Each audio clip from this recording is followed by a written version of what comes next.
I found the rocking chair outside. I had to come and get some air. I tried to record this, but I literally had 36 phone calls while this was trying to be recorded. So I'm on this beautiful air right now. And it's a beautiful day. You can hear the construction noises, beautiful noises in the background of our new building that's going up. But today, the question was about the Apostles' Creed. So you're going to get the revised version, since this is the second time I had to film this today. Apostles' Creed, known as the Symbolum Apostolorum from the Latin, the symbol of the apostles. And this symbol had two senses back in the day. Senses of that of an indicium, kind of a token or a password, or this symbol which was learned by memory. We forget, like when the people, even the creed now, it's handed on in RCIA. It's one of the big points where you hand the creed and it's recited. Even back to the early times, so was the case for the early Christians. But they didn't have a Xerox machine where they could go and print out a bajillion copies.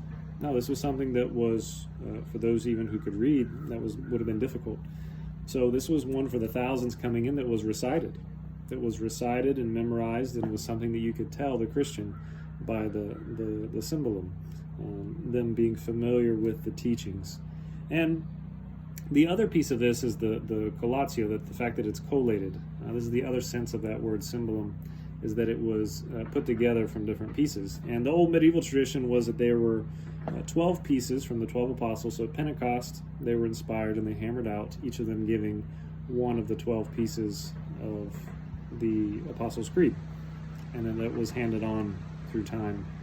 Now the hub of this has always been, as we say, all things lead to Rome, was really Rome. And whether it was brought by Paul or Peter or one of their immediate successors as the Bishop of Rome, we don't know kind of the base of where it would have been, but this has kind of been there from the beginning.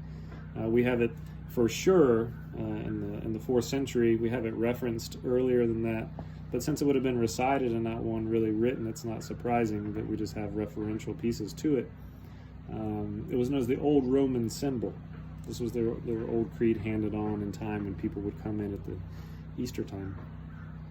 It had pieces in Gaul, was edited a little bit in Gaul and the France area, and it really is the predecessor to the Nicene Creed. These are the foundations of the Nicene Creed. So 325, the Council of Nicaea, after the legalization of Christianity, and there are other issues that have come to mind that we need to go deeper and explain some things more. And so the bishops come together and they form the Nicene Creed, which it even is edited over time. So 60, 70 years later in Constantinople, it comes to the form that we have more today in our Nicene Creed.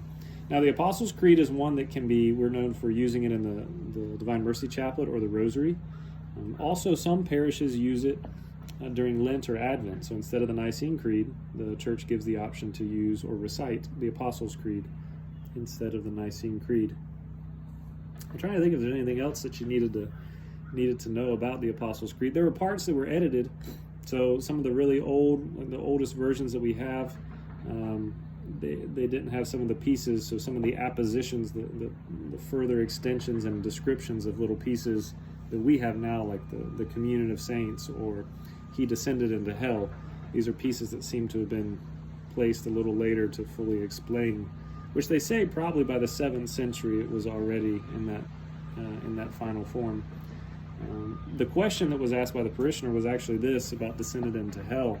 Or sometimes they said they had seen it descended unto the dead.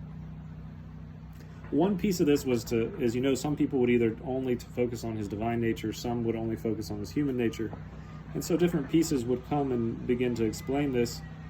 This fact really points to his human nature, that he would have had a soul that would have descended in the temporal time, 3 days. And so in that 3 days where his soul descended, to meet those who were among the dead, he would have been there preaching to them. They were awaiting the Messiah. Scriptures call it Abraham's bosom, like those the souls of the righteous who were awaiting those to free them and take them into heaven. And so the Messiah does just that. In this time, he preaches into this realm of the dead, and then when he resurrects, he takes them with him. The little piece, if you ever see crucifixes sometimes, and here at Prince of Peace, I believe in the Greenville area, if you look at the back when you're leaving, there's a cross that has this example, but it's a cross, and at the bottom it has a skull. And oftentimes you hear the old tradition that the place of Calvary where his blood of Christ dripped onto a skull, that of Adam. And so this idea of the blood cleansing, the first of men cleansing the first man and bringing him to his final destination with God. Anyway, just an example of that. So these are some of the pieces. At the end of the day, a lot of different groups use the Apostles' Creed, but at the end of the day, all roads lead to Rome. Can't avoid it. There it is, the Tiber. It's awaiting all. But hopefully that's some insight into the Apostles' Creed. See you tomorrow for the next parish question.